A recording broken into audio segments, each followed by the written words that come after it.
Tonight, we're diving into the wild world of tariffs. It's more exciting than it sounds, I promise. Picture this, a global dance floor where everyone's stepping on each other's toes. That's basically the current state of global trade, thanks to Trump's tariff frenzy. Remember when Trump slapped tariffs on China back in 2018? Yeah, well, things haven't exactly calmed down since then. In fact, they've escalated, with a minimum 10% tariff on pretty much everything coming into the US. Some countries are hit harder than others, with tariffs ranging from a painful 11% to a crippling 50%. It's like a twisted game of musical chairs, and nobody wants to be left standing when the music stops. But here's the thing about tariffs.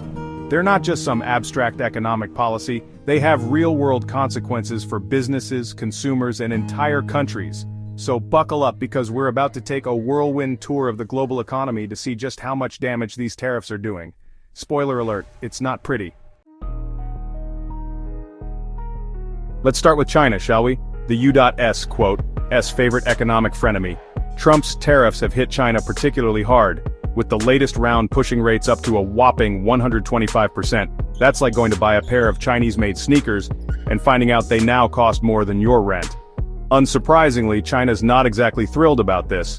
Their economy could shrink by a staggering 2.9%. That's like losing the entire economy of Switzerland. But China's not taking this lying down. They've retaliated with tariffs of their own on US goods, slapping an 84% tariff on some products. It's a full-blown trade war, and the collateral damage is starting to pile up. Global supply chains are getting tangled, businesses are sweating, and consumers are left wondering why their favorite gadgets suddenly cost an arm and a leg. It's a mess, folks, a real mess. Now let's hop over to India, the land of Bollywood and butter chicken. While China's busy duking it out with the US, India's trying to use this whole tariff drama to its advantage. They see an opportunity to cozy up to the US and strike a sweet trade deal. Think of it like that friend who tries to set you up with their single friend while you're going through a breakup. A little opportunistic? Maybe. But hey, business is business. India's also been busy tightening its grip on imports, particularly those pesky low-cost ones. They're basically saying if the US is going to play protectionist, we might as well join the party. But it's not all sunshine and samosas for India. The global trade uncertainty is making it tough for their export sectors, especially when it comes to things like textiles and pharmaceuticals. It's a delicate balancing act, and only time will tell if India can pull off this strategic maneuver. Next up, we've got Pakistan, a country grappling with a 39% tariff on its exports to the US. That's like trying to sell a plate of biryani for the price of a 5-star meal. It's no wonder their export revenue is projected to take a nosedive, potentially losing a whopping $0.8 billion in 2024. That's a lot of biryani, folks. Desperate times call for desperate measures, right? Well, Pakistan's sending a high-level delegation to the US to try and talk some sense into the Trump administration. They're basically saying, look, we get it, you're upset about China, but can you maybe not punish us in the process? Whether their pleas will fall on deaf ears remains to be seen. Section 5, Bangladesh hanging by a thread. Hold on tight because we're about to enter the world of high fashion. Well, sort of. We're talking about Bangladesh, a country whose garment industry is feeling the heat from Trump's tariffs. We're talking a hefty 37% tariff, which is enough to make even the most seasoned fashionista break a sweat. Bangladesh's interim leader, the one and only Muhammad Yunus, is basically begging for a 3-month tariff timeout. They're desperate to hammer out a trade deal that works for both countries, especially for their garment sector, which employs millions of people. It's a tense situation, and the clock is ticking.